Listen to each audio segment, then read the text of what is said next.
ಎನೆಗ್ರಾಮ್ ಅನ್ನುವಂಥ ಒಂದು personality test, ಒಂದು ಮನೋವಿಜ್ಞಾನ ಅಂತ ಹೇಳ್ಬೋದು. ಅಮೆರಿಕದಲ್ಲಿ ಜಾಸ್ತಿ ಪಾಪ್ಯುಲರ್ ಆಗಿದೆ ಇದು. ಒಂದು ಉದಾಹರಣೆ ಕೊಡ್ತೀನಿ.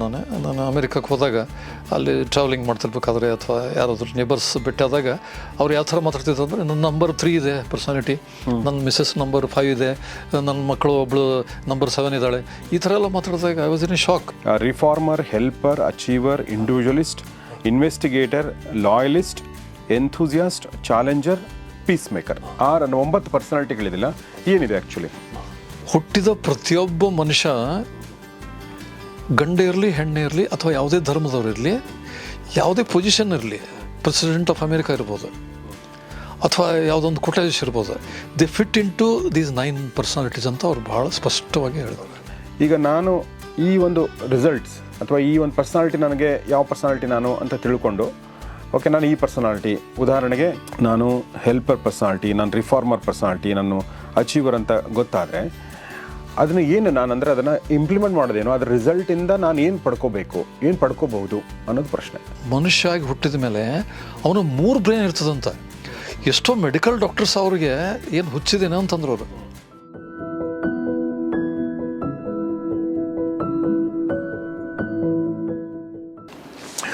ಸ್ನೇಹಿತರೆ ನಮಸ್ಕಾರ. ಗೌರಿ ಶಕ್ಕಿ ಸ್ಟುಡಿಯೋದ ವಿಶೇಷ ಸಂವಾದಕ್ಕೆ ನಿಮಗೆಲ್ಲ ಸ್ವಾಗತ. ನಾನು ಗೌರಿ ಶಕ್ಕಿ. ಸ್ನೇಹಿತರೆ, ಈ ಒಂದು ಸಂವಾದದಲ್ಲಿ ನಮ್ಮೊಂದಿಗೆ ಇವತ್ತು ಆಧ್ಯಾತ್ಮಿಕ ಚಿಂತಕರು, ತರಬೇತುದಾರರು ಆಗಿರುವಂಥ ಗುರುಸ್ವಾಮಿ ಡೋಣರ್ಮಠ್ ಅವರಿದ್ದಾರೆ. ಬನ್ನಿ ಅವ್ರನ್ನ ಸ್ವಾಗತಿಸೋಣ.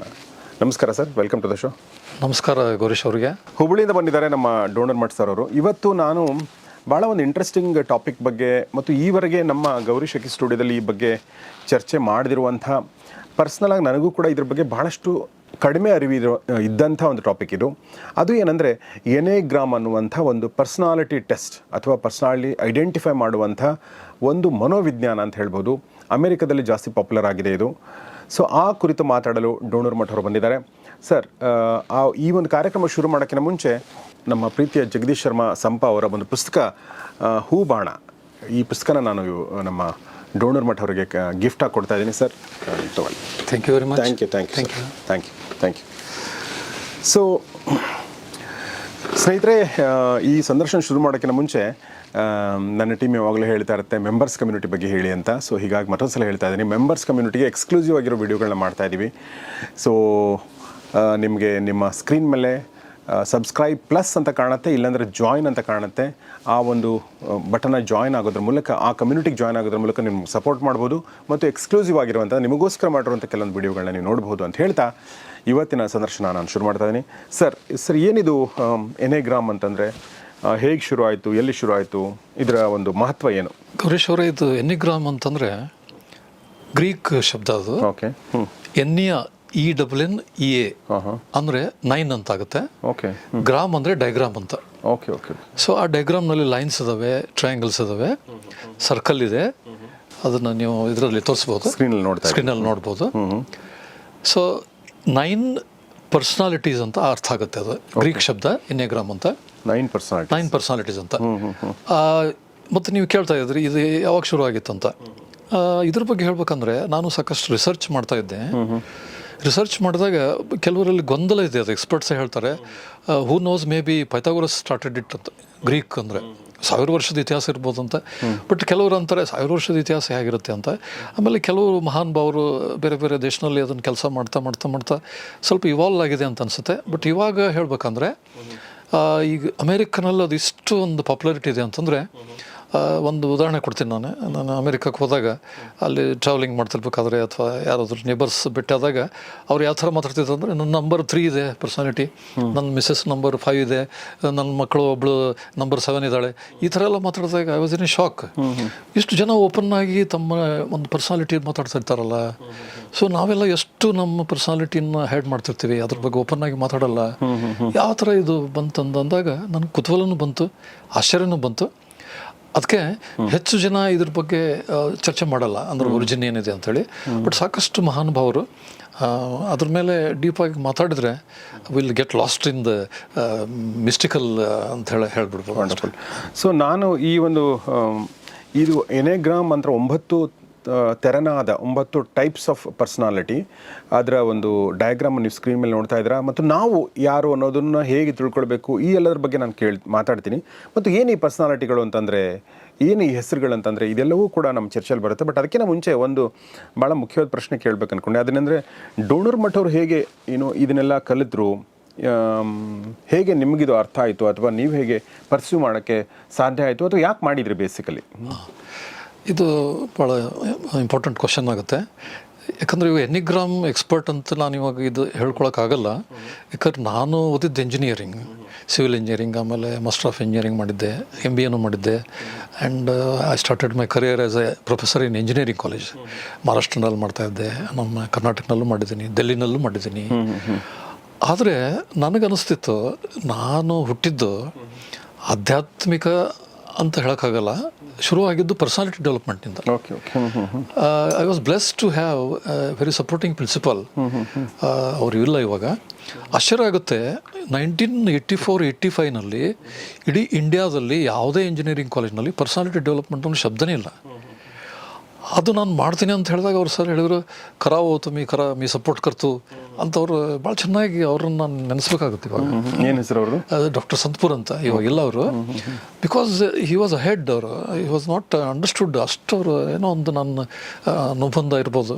ಅದು ಮಾಡಿದಾಗ ಬ್ರೀಫಾಗಿ ಹೇಳ್ಬಿಡ್ತೀನಿ, ಅಲ್ಲಿರೋ ಸ್ಟೂಡೆಂಟ್ಸು ವಾಣನಗರ ಅಂತ ಬರುತ್ತೆ, ಅದು ಕೊಲ್ಹಾಪುರ ಹತ್ರ. ಅಲ್ಲಿ ಇಂಜಿನಿಯರಿಂಗ್ ಕಾಲೇಜ್ ಸ್ಟಾರ್ಟ್ ಆದಾಗ ನಾನು ಜಾಯ್ನ್ ಆಗಿದ್ದೆ. 10 ವರ್ಷ ನಾನು ಅಲ್ಲಿದ್ದೆ ಸಿವಿಲ್ ಇಂಜಿನಿಯರಿಂಗ್ನಲ್ಲಿ. HOD ಆಗಿನೂ ಕೆಲಸ ಮಾಡ್ತಾಯಿದ್ದೆ ಸಿವಿಲ್ ಇಂಜಿನಿಯರಿಂಗ್ನಲ್ಲಿ. ಅಲ್ಲಿ ದೆಹಲಿನವರು, ಹೈದರಾಬಾದ್ನವರು, ಮುಂಬೈನವರು ಬಂದಿರೋರು. ಅವರೆಲ್ಲ the came from that kind of background. I came from Navalgund, ಈ ಥರ ಉತ್ತರ ಕರ್ನಾಟಕ. I was very ಶೈ. ಸರಿಯಾಗಿ ಹಿಂದಿನೂ ಬರೋಲ್ಲ, ಸರಿಯಾಗಿ ಇಂಗ್ಲೀಷ್ ಬರೋಲ್ಲ. ಬಟ್ ಅವಾಗ ಅದೇನೋ ಒಂದು ಗೊತ್ತಿಲ್ಲ, I don't know, I cannot even tell ಏನು ಸ್ಟಾರ್ಟ್ ಆಗಿತ್ತು. ಪರ್ಸನಾಲಿಟಿ ಡೆವಲಪ್ಮೆಂಟ್ ಅಂತ ಒಂದು ಸ್ಟಾರ್ಟ್ ಆಗಿಬಿಡ್ತದೆ. ಸುಮಾರು 10 ವರ್ಷ ಏನು ಪಾಪ್ಯುಲರ್ ಬುಕ್ಸ್, ಸೆಲ್ಫ್ ಹೆಲ್ಪರ್ಸ್ ಅಂತ ಏನು ಬರ್ತದಲ್ಲ, ಆ ಸ್ಟೂಡೆಂಟ್ಸೇ ಆ ಬುಕ್ ತರೋರು ಡೆಲ್ಲಿಯಿಂದ ಯಾರು ತಂದು, ಸರ್ ಇದನ್ನು ಓದಿ ನೀವು ಎಕ್ಸ್ಪ್ಲೇನ್ ಮಾಡಿ ಅಂತ ಹೇಳ್ತಾ. ಆದರೆ ಇವಾಗ ಅದನ್ನು ನಾನು ನಿಮಗೆ ಎನಿಗ್ರಾಮ್ ಕನೆಕ್ಟ್ ಮಾಡ್ತೀನಿ. ಆಮೇಲೆ ಅದು ಗೊತ್ತಿಲ್ಲ, ಈ ಓಶೋ, ಜಿದ್ದು ಕೃಷ್ಣಮೂರ್ತಿ, ರಮಣ್ ಮಹರ್ಷಿ, ಅದು ಹುಚ್ಚು ಎಷ್ಟು ಹುಚ್ಚು ಹಿಡಿತು ಅಂತ ಹೇಳಿದರೆ, ಇಂಜಿನಿಯರಿಂಗ್ ಕಾಲೇಜ್ನಲ್ಲಿ ನಾನು ಸರ್ವ್ ಮಾಡ್ತಿರ್ಬೇಕಾದ್ರೂ strength of material, engineering mechanics ಅಂತ ಸಬ್ಜೆಕ್ಟ್ಸ್ ಬರುತ್ತೆ, ಥಿಯರಿ ಆಫ್ ಸ್ಟ್ರಕ್ಚರ್ಸ್. ಒಂದು 45 ನಿಮಿಷ ಅಲ್ಲಿ ಕ್ಲಾಸ್ ಮಾಡಿದಾಗ ಸುಮಾರು 20 ನಿಮಿಷ ಅಷ್ಟೇ ಅದು ಸಬ್ಜೆಕ್ಟ್ ರಿಲೇಟೆಡ್ ಹೇಳ್ತಿದ್ದೆ. ಉಳಿದದ್ದೆಲ್ಲ ಇದು ಪರ್ಸನಾಲಿಟಿ ಡೆವಲಪ್ಮೆಂಟ್ ಆ ಥರ ಎಲ್ಲ ಹೇಳ್ತಾ ಇದ್ದೆ. Then it was very embarrassing. ಹುಡುಗರು ಹೇಳೋರು, sir we are not in personality development college, we are in engineering college ಅಂತ ಹೇಳ್ಬಿಟ್ಟು. ಅವಾಗ ನಾನು ಅಂದ್ಕೊಂಡೆ, ಇದು ಭಾಳ ತೀಕ್ಷ್ಣ ಆಗ್ತಾಯಿದೆ ಅಂತ ಹೇಳ್ಬಿಟ್ಟು. ದೆನ್ ಆಲ್ಮೋಸ್ಟ್ ನಾನು I stopped working in engineering college. Then ಅಲ್ಲಿ ಇನ್ನೊಂದು small interesting point, turning point ಅಂತ ಹೇಳ್ಬೋದು, ಸ್ಪರ್ಧಾತ್ಮಕ ಪರೀಕ್ಷೆಗಳಿಗೆ ನಾನು ಶುರು ಮಾಡಿಬಿಟ್ಟೆ, which was not my field. ಇವಾಗ ಹೇಳಿದ್ರೆ ನಾನು ಭಾವುಕ ಆಗ್ತೀನಿ. ಸುಮಾರು ಒಂದು 700ರಿಂದ 800 ಸ್ಟೂಡೆಂಟ್ಸು ನನ್ನ ಕಡೆ MBA entrance coaching, MCA entrance coaching, KS, government ಇದು ಎಲ್ಲ ಸ್ಪರ್ಧಾತ್ಮಕ ಪರೀಕ್ಷೆನಲ್ಲಿ ಟ್ರೈನಿಂಗ್ ತೊಗೊಂಡಿದ್ದಾರೆ. ಅವರೆಲ್ಲ ಇವತ್ತು ಜಗತ್ತಿನ ತುಂಬ ಇದ್ದಾರೆ. ಇವತ್ತು they are working in top organisations, multinational ಇರ್ಬೋದು, ಪಬ್ಲಿಕ್ ಸೆಕ್ಟರ್ನಲ್ಲಿ. ಅವ್ರಿಗೆ ನಾನು ಕ್ರ್ಯಾಶ್ ಕೋರ್ಸ್ ಮಾಡ್ತಾಯಿದ್ದೆ, ಪರ್ಸನಾಲಿಟಿ ಡೆವಲಪ್ಮೆಂಟ್ ಎಲ್ಲ, ಸ್ಪರ್ಧಾತ್ಮಕ ಪರೀಕ್ಷೆ, ಅದರಲ್ಲಿ ಕ್ವಾಂಟಿಟಿ ಆಪ್ಟಿಟ್ಯೂಡು, ರೀಸನಿಂಗ್ ಎಲ್ಲ. ಬಟ್ ಇದಕ್ಕೇನು ಸಂಬಂಧ? ಎನಿಗ್ರಾಮ್ ಅದು ಮಾಡ್ತಿರ್ಬೇಕಾದ್ರೆ ಪ್ಯಾರಲಲ್ ಆಗಿಲ್ಲ ಒಂದು ಕಡೆ ಅದು ಒಂದು ಸೆಳೆತ ಇತ್ತಲ್ಲೇ. ಇದು ಸೆಕೆಂಡ್ರಿ. ಇವನ್ ಮಹಾರಾಷ್ಟ್ರದಲ್ಲಿ ಇಂಜಿನಿಯರಿಂಗ್ ಕಾಲೇಜ್ ಇದ್ದಾಗ ಅಷ್ಟು ತೀಕ್ಷ್ಣ ಇರಲಿಲ್ಲ, ಸೂಪರ್ಫಿಷಿಯಲ್. ಅದು ಇಲ್ಲಿ ಮಾತ್ರ ಈ ಸ್ಪರ್ಧಾತ್ಮಕ ಪರೀಕ್ಷೆಗೆ ಬಂದಾಗ ಅಲ್ಲಿ ತರಬೇತಿ ಮಾಡ್ತಿರ್ಬೇಕಾದ್ರೆ ನನಗೆಲ್ಲೋ ಒಂದು ಕಡೆ ಇದು ಯಾಕೋ ಸರಿ ಇಲ್ಲ, ಇದು ಸುಮ್ಮನೆ ಲಿವಿಂಗಿಗೆ ಇದನ್ನೆಲ್ಲ ಮಾಡಬೇಕಾ ಅಂತ. But I had to, because ಅದೇ ಒಂದು ಸೋರ್ಸ್ ಆಫ್ ಇನ್ಕಮ್. ಆದರೆ ಅದು ಎಷ್ಟು ತೀಕ್ಷ್ಣ ಆಗಿಬಿಡ್ತು ಅಂದರೆ, ದೆನ್ ಆಮೇಲೆ ನಾನು ಇದು ಫುಲ್ಲಿ ಇದರಲ್ಲೇ ಬಿದ್ದುಬಿಟ್ಟೆ. ಐ ಗಾಟ್ ಲಾಸ್ಟ್ ಅಂತಲೇ ಹೇಳ್ಬೋದು. ಆಮೇಲೆ ಇದು ಸುಮಾರು ಒಂದು 3-4 ವರ್ಷದಿಂದ ಈ ಎನಿಗ್ರಾಮ್ ಅಂತ ಒಂದು ಸ್ಪೆಸಿಫಿಕ್ ಅಂತೇನಿದೆ, ಗೂಗಲ್ ನೋಡು, ನನಗೊಂದು ಚಟ ಅಂತ ಹೇಳೋಂಗಿಲ್ಲ, ಸುಮಾರು 7 to 8 hours ನಾನು ಆಧ್ಯಾತ್ಮದ ಬಗ್ಗೆ ಓದ್ತಾ ಇರ್ತಿದ್ದೆ. ಓಕೆ, ಈಗ ಎನಿಗ್ರಾಮ್ ಬಗ್ಗೆ ಬರೋದಾದರೆ, ಸೊ ಹೀಗೆ ನೀವು ಎನಿಗ್ರಾಮ್ ಕಡೆಗೆ ಅಲ್ಲಿದ್ರೆ ಅಥವಾ ಅರ್ಥ ಮಾಡ್ಕೊಂಡ್ರೆ? ನೋಡ್ತಾ ಆಕಸ್ಮಿಕವಾಗಿ ಅದು ಒಂದು ಬಂದ್ಬಿಡ್ತದೆ, ಇನ್ನೊಂದು ಎನಿಗ್ರಾಮ್ ಅಂತ ನಾನು ನೋಡ್ತಾ ಇದ್ದೆ. ಓಕೆ, ಅವಾಗ ನನಗೆ I started digging into that. Yes. ಈಗ ಇನ್ನೊಂದು ಮುಖ್ಯವಾದ ಪ್ರಶ್ನೆ, ಟೈಪ್ಸ್ ಆಫ್ ಎನಿಗ್ರಾಮ್ಸ್. ನಾನು ಅದನ್ನು ಮಾತಾಡೋಕ್ಕಿಂತ ಮುಂಚೆ ಅದನ್ನು ಸ್ಕ್ರೀನ್ ಮೇಲೆ ನೋಡ್ತಾ ಇದ್ದಾರೆ. ಬಟ್ ಅದಕ್ಕಿಂತ ಮುಂಚೆ ನನಗೊಂದು ಇನ್ನೊಂದು ಮುಖ್ಯವಾದ ಪ್ರಶ್ನೆ ಏನಂದರೆ, ಈಗ ನಾನು ಈ ಒಂದು ರಿಸಲ್ಟ್ಸ್ ಅಥವಾ ಈ ಒಂದು ಪರ್ಸನಾಲಿಟಿ, ನನಗೆ ಯಾವ ಪರ್ಸನಾಲಿಟಿ ನಾನು ಅಂತ ತಿಳ್ಕೊಂಡು ಓಕೆ, ನಾನು ಈ ಪರ್ಸನಾಲಿಟಿ, ಉದಾಹರಣೆಗೆ ನಾನು ಹೆಲ್ಪರ್ ಪರ್ಸನಾಲಿಟಿ, ನಾನು ರಿಫಾರ್ಮರ್ ಪರ್ಸನಾಲಿಟಿ, ನಾನು ಅಚೀವರ್ ಅಂತ ಗೊತ್ತಾದರೆ ಅದನ್ನು ಏನು ನಾನು ಅಂದರೆ ಅದನ್ನು ಇಂಪ್ಲಿಮೆಂಟ್ ಮಾಡೋದೇನು, ಅದರ ರಿಸಲ್ಟಿಂದ ನಾನು ಏನು ಪಡ್ಕೋಬೇಕು, ಏನು ಪಡ್ಕೋಬಹುದು ಅನ್ನೋದು ಪ್ರಶ್ನೆ. ಗೌರೀಶ್ ಅವರೇ, ಇದು ಆ 9 ಪರ್ಸನಾಲಿಟಿ ಅಂತ ಏನಿದೆಯಲ್ಲ, ಅವ್ರು ಏನು ಹೇಳ್ತಾರಂದರೆ ಇಡೀ ಜಗತ್ತಿನ ಎಲ್ಲ ಜನರನ್ನು, ಅದು ಗಂಡು ಇರ್ಬೋದು ಹೆಣ್ಣಿರ್ಬೋದು ಅಥವಾ ಯಾವುದೇ ಧರ್ಮದ ಇರ್ಬೋದು, ಅನುಯಾಯಿಗಳಿರ್ಬೋದು, ಅವರು ಹೇಳ್ತಾರೆ ನಾವು ಇಷ್ಟು ಅದನ್ನು ವ್ಯಾಲಿಡೇಷನ್ ಮಾಡಿದ್ದೀವಿ ಅಂತಂದರೆ ಸಾಕಷ್ಟು ಸ್ಯಾಂಪ್ಲಿಂಗ್ ನೋಡಿಬಿಟ್ಟು ನಾವು ಆರ್ ಫುಲ್ಲಿ ಕನ್ವಿನ್ಸ್ ದಟ್ ಹುಟ್ಟಿದ ಪ್ರತಿಯೊಬ್ಬ ಮನುಷ್ಯ ಗಂಡೇ ಇರಲಿ ಹೆಣ್ಣೇ ಇರಲಿ ಅಥವಾ ಯಾವುದೇ ಧರ್ಮದವ್ರು ಇರಲಿ, ಯಾವುದೇ ಪೊಸಿಷನ್ ಇರಲಿ, ಪ್ರೆಸಿಡೆಂಟ್ ಆಫ್ ಅಮೇರಿಕಾ ಇರ್ಬೋದು ಅಥವಾ ಯಾವುದೊಂದು ಕೋಟ್ಯಾಧೀಶ ಇರ್ಬೋದು, they fit into these 9 personalities ಅಂತ ಅವ್ರು ಭಾಳ ಸ್ಪಷ್ಟವಾಗಿ ಹೇಳಿ. ಓಕೆ, ಇದರ ಅಪ್ಲಿಕೇಶನ್ ಬಗ್ಗೆ ಮಾತಾಡೋಕ್ಕಿಂತ ಮುಂಚೆ ನಾನು ಟೈಪ್ಸ್ ಆಫ್ ಪರ್ಸನಾಲಿಟಿನ ಕೇಳ್ತೀನಿ. ಸೊ ಏನು ಸರ್ ಇದು ಟೈಪ್ಸ್ ಅಂತ ನೀವೇನು ನಾವು ಇಲ್ಲಿ ನೋಡ್ತಾ ಇದ್ದೀವಿ? Reformer, helper, achiever, individualist, investigator, loyalist, enthusiast, challenger, peace maker. 9 ಪರ್ಸನಾಲಿಟಿಗಳಿದಿಲ್ಲ, ಏನಿದೆ ಆ್ಯಕ್ಚುಲಿ? ಸರ್, ಅದನ್ನು ಹೇಳಬೇಕಾದ್ರೆ I will start with one basic thing. ಅದು ಭಾಳ ಇಂಪಾರ್ಟೆಂಟ್ ಆಗುತ್ತೆ. ನನ್ನ ಬ್ಲೆಸ್ಸಿಂಗ್ ಏನಂತಂದರೆ I have access to the best in the world. ಇದು ಹೇಳಬೇಕಾದ್ರೆ ನಾವು ಭಾವುಕ ಆಗ್ತೀನಿ. ನಾನು ಬ್ರೈನ್ ಬಗ್ಗೆ ನನಗೆ ಡಾಕ್ಟರ್ ಅಶೋಕ್ ಮುಖೋಪಾಧ್ಯಾಯ ಅಂಥೇಳಿ ಆಲ್ ಇಂಡಿಯಾ ಮೆಡಿಕಲ್ ಸೈನ್ಸ್ನಲ್ಲಿ ಪೆಥಾಲಜಿಕಲ್ ಡಿಪಾರ್ಟ್ಮೆಂಟ್ HOD ಆಗಿದ್ದವರು. He is called, if I am right, father of pathology. ಅವರು ದಲೈ ಲಾಮ ಜೊತೆ ವರ್ಕ್ ಮಾಡಿದ್ದಾರೆ. ಅವ್ರ ನಂಬರ್ ನಾನು ಅಕಸ್ಮಿಕ್ ಸಿಕ್ಕಾಗ ನನಗೆ ಅವ್ರು ಹೇಳಿದ್ರು, ಗುರು, I think you deserve to be taught, ಇಲ್ಲಾಂದ್ರೆ ಅವ್ರು ಎಂಟರ್ಟೈನ್ ಮಾಡಲ್ಲ. ಅವರು ನನಗೆ ಸುಮಾರು ಒಂದು 4 ಸಲ ಪ್ರತಿ ಸಿಟ್ಟಿಂಗ್ನಲ್ಲಿ 2 ಗಂಟೆ ಫೋನ್ನಲ್ಲಿ ಮಾತಾಡಿ ಒಂದು ಪೈಸೆ ತೊಗೊಳ್ದೇನೆ ಶಿಷ್ಯ ಅಂತಂದೆ. ಅವಾಗ ನನಗೆ ಹೇಳಿದ್ದು ಹೆಂಗಿದೆ ಅಂತಂದರೆ ನನಗೆ ಆಲ್ಮೋಸ್ಟ್ ಹಾರ್ಟ್ ಅಟ್ಯಾಕ್ ಆಗಿತ್ತು. ಅದು ಅವ್ರು ಹೇಳ್ತಾರೆ, ನಾನು ಹೇಳಿದ್ದನ್ನು ಇಡೀ ಜಗತ್ತಿನಲ್ಲಿ 10-12 ಜನನೂ ಅರ್ಥ ಮಾಡ್ಕೊಂಡಿರ್ಲಿಕ್ಕಿಲ್ಲ ಅಂತ. ಅವರು ಇಂಟರ್ನ್ಯಾಷನಲ್ ಜರ್ನಲಲ್ಲಿ ಪಬ್ಲಿಷ್ ಮಾಡಿದಾಗ 1 ವರ್ಷ ಅವರು ಎಕ್ಸ್ಪರ್ಟ್ಸ್ ಅದನ್ನು ಓದ್ಬಿಟ್ಟು ಇದು ಅರ್ಥ ಆಗ್ತಾ ಇಲ್ಲ, ಆಮೇಲೆ ರಿಲಕ್ಟೆಂಟ್ಲಿ ಪಬ್ಲಿಷ್ ಮಾಡ್ತಾಯಿದ್ರಂತೆ. ಸೊ ಅವ್ರು ನನಗೆ ಹೇಳಿದ್ದನ್ನು ಈಗ ಈ ರೆಲಿವೆಂಟ್ ಆಗುತ್ತೆ ಇದರಲ್ಲಿ. ಅವ್ರು ಎನಿಗ್ರಾಮ್ ಬಗ್ಗೆ ಹೇಳ್ಕೊಡ್ಲಿಲ್ಲ. ಈಗ ನೀವು ಪ್ರಶ್ನೆ ಇದೇನು ಕೇಳಿದ್ರಲ್ಲ, ಭಾಳ ಮೂಲಭೂತ ಪ್ರಶ್ನೆ. ಇದ್ರ ಬಗ್ಗೆ ನಾವು ಭಾಳ ಸ್ಪಷ್ಟವಾಗಿ ಮಾತಾಡಲಿಲ್ಲ ಅಂದರೆ ನಾನು ಜಸ್ಟಿಸ್ ಮಾಡಲಿಲ್ಲ ಅಂತ ಆಗ್ತದೆ. ಯಾಕಂದ್ರೆ ನೀವು ನಿಮ್ಮ ಸರಿಯಾಗಿ ಬೆಸ್ಟ್ ಕೆಲಸ ಮಾಡ್ತಾಯಿದ್ರು ನಿರೂಪಕರಾಗಿ. ಅದಕ್ಕೆ give me some time year, quality time. ಅವ್ರು ಏನು ಹೇಳ್ತಾರಂದರೆ, ನಮಗೆ ಬ್ರೈನ್ ಇರೋದು ಒಂದಲ್ಲ ಅಂತ ಹೇಳ್ತಾರೆ. 3 ಬ್ರೈನ್ ಇದೆ ಅಂತ ಹೇಳ್ತಾರೆ. ಮೆಡಿಕಲ್ ಸೈನ್ಸ್ ಇದನ್ನು ಒಪ್ಕೊಳ್ಳಿಲ್ಲ. ಆದ್ರೆ ಇತ್ತಿತ್ತಲಾಗಿ ಅದೇನೊಂದು ಟೆಕ್ನಾಲಜಿ ಇಂಪ್ರೂವ್ ಆಗ್ತಾ ನ್ಯೂರೋ ಸೈನ್ಸ್ ಇಷ್ಟು ಡೆವಲಪ್ ಆಗಿಬಿಡ್ತು ಅಂತಂದರೆ ಅವ್ರಿಗೆ ಶಾಕ್ ಆಗಿಬಿಡ್ತು. ಇಲ್ಲ, ಮನುಷ್ಯ ಆಗಿ ಹುಟ್ಟಿದ ಮೇಲೆ ಅವನು 3 ಬ್ರೈನ್ ಇರ್ತದಂತ. ಎಷ್ಟೋ ಮೆಡಿಕಲ್ ಡಾಕ್ಟರ್ಸ್ ಅವ್ರಿಗೆ ಏನು ಹುಚ್ಚಿದೇನೆ ಅಂತಂದ್ರು. ಅವರು ಏನಪ್ಪ, ನಮ್ಮ ಮೆಡಿಕಲ್ ಸೈನ್ಸಿಗೆ ನೀವು ಮರ್ಯಾದೆ ತೆಗಿತಾ ಇದ್ದಾರೆ ಅಂತಂದ್ರೆ ರಿಜಿಸ್ಟ್ ಮಾಡಿದರು. ಆದ್ರೆ ಕೆಲವು ನ್ಯೂರೋ ಸೈಂಟಿಸ್ಟ್ ಸುಮಾರು 20-30 ವರ್ಷ ಇಡೀ ಜೀವನವನ್ನು ಮುಡುಪಾಗಿಟ್ಟು ಆ ಒಂದು ಏನು ಸಾಫಿಸ್ಟಿಕೇಟೆಡ್ ಟೆಕ್ನಾಲಜಿಯನ್ನು ಸ್ಟಡಿ ಮಾಡಿ ಆವಾಗ ಅವ್ರು ಹೇಳ್ತಾರೆ, ಇಲ್ಲ 3 ಬ್ರೈನ್ ಇದೆ ಅಂತ. ಅದನ್ನು ನಾವು ಎಷ್ಟು ರಿಲೆವೆಂಟ್ ಇದೆ ಅನ್ನೋದು ನಾನು ಕನೆಕ್ಟ್ ಮಾಡಿದರೆ then I should be happy. ಕೇಳೋರಿಗೆ ಒಂದು ಸರಿ ಅನ್ನಿಸ್ತದೆ. 1ನೇ ಬ್ರೈನು ನಾವು ಅಂದ್ಕೊಂಡಿರುವಂಥದ್ದು ಒಂದು. ಇನ್ನೊಂದು ಹಾರ್ಟ್, ಇನ್ನೊಂದು ಗಟ್ ಅಂತ ಬರುತ್ತೆ, ಗಟ್ ಬ್ರೈನ್ಸ್ ಅಂತ. ನಾನೊಂದು ಸಣ್ಣ ಉದಾಹರಣೆ ಕೊಡ್ತೀನಿ. ಈಗ ನಾವು ಆಡು ಭಾಷೆನಲ್ಲಿ ಇಂಗ್ಲೀಷ್ನಲ್ಲಿ ಹೇಳ್ತೀನಿ, ಕನ್ನಡದಲ್ಲಿ ತಿಳಿತದೆ ಅಷ್ಟೆಲ್ಲರೂ. I have butterflies in the stomach ಅಂತ ಹೇಳ್ತಾರೆ ನೋಡ್ರಿ. ಏನೋ ಒಂದು ನಿಮ್ಗೆ ಜರ್ಕ್ ಆದಾಗ, ಶಾಕ್ ಆದಾಗ ಲಿಟ್ರಲಿ ನೀವು ಇಲ್ಲಿ ಎಕ್ಸ್ಪೀರಿಯನ್ಸ್ ಮಾಡ್ತೀರಿ ಈ ಥರ ಇಲ್ಲೇ. ಆಮೇಲೆ ಯಾರು ಬ್ರೈನಿ ಇರ್ತಾರಲ್ಲ ಅವ್ರಿಗೆ ಮೈಗ್ರೇನ್ ಹೆಡ್ಡೇಕೆಲ್ಲ ಅವ್ರು ಲಿಟ್ರಲಿ ಅವ್ರಿಗೆ ತಲೆ ಸಿಡ್ದಂಗೆ ಆಗ್ತಿರ್ತದೆ ಅವ್ರಿಗೆ. Because they are using the brain only. ಆದರೆ ಏನಾಗಿರ್ತದೆ ಅಂದರೆ ಉಳಿದದ್ದನ್ನು ಸಪ್ರೆಸ್ ಮಾಡ್ತಿರ್ತಾರೆ ಅವರು. ಅದಕ್ಕೆ ಅವ್ರು ಏನು ಹೇಳ್ತಾರೆ ಅಂದರೆ, ನ್ಯೂರಾನ್ಸ್ ಏನಿದೆ, ಇನ್ಫ್ಯಾಕ್ಟ್ ನನ್ನ ಹತ್ರ ಅದು ರೆಫರೆನ್ಸ್ ಇದೆ, but let us not go into that details. ಯಾಕಂದರೆ ಕೇಳುಗರಿಗೆ ಅದು ಕಷ್ಟ ಅನಿಸ್ಬೋದು. ಇಲ್ಲಾಂದ್ರೆ ಅದ್ರ ಮೇಲೆ ನಾನು ಸುಮಾರು 1 ಗಂಟೆ ಮಾತಾಡ್ಬೋದು. ಯಾಕಂದ್ರೆ ನನಗೆ ಆ ಡಾಕ್ಟರ್ ಅಶೋಕ್ ಅವ್ರದ್ದೊಂದು ಇದು ಸಿಕ್ಕಿರೋದ್ರಿಂದ ಗುರುವಾಗಿ ನನಗೆಲ್ಲ ಹೇಳ್ಕೊಟ್ಟಿದ್ರು. I spend 2 months in understanding. Okay, ನೀವೇನೋ ಹೇಳ್ತಾ ಇದ್ರಿ ಗಟ್ ಬಗ್ಗೆ. ಹಾಂ, ಅದನ್ನು ಇವಾಗ ಮತ್ತೊಂದು ಸಲ ರಿಪೀಟ್ ಮಾಡ್ತೀನಿ. ಯಾಕಂದರೆ ಅದು 3 ಹೇಳಿದ ಮೇಲೆ ಅವಾಗ ನಿಮಗೆ ಈ 9 ಟೈಪ್ಸ್ ಯಾಕೆ ಬಂತಂತ ಬರ್ತದೆ. ಗೌರೀಶ್ ಅವ್ರು ಏನಿದೆ ಅಂದರೆ, ಇಲ್ಲಿ ನ್ಯೂರಾನ್ಸ್ ಇರುತ್ತಲ್ಲ, ಇಲ್ಲಿ ನ್ಯೂರಾನ್ಸ್ ಇರುತ್ತೆ, ಆ ಗಟ್ನಲ್ಲಿ ನ್ಯೂರಾನ್ಸ್ ಇರುತ್ತೆ. ನಂಬರ್ ಆಫ್ ನ್ಯೂರಾನ್ಸ್ ಬೇರೆ ಇದೆ. ಆಮೇಲೆ ಅವರು ಬೇರೆ ಬೇರೆ ಇನ್ಫಾರ್ಮೇಷನ್ನ ಪ್ರೊಸೆಸ್ ಮಾಡ್ತಾರೆ. ಒಂದು ಉದಾಹರಣೆ ಕೊಡ್ತೀನಿ.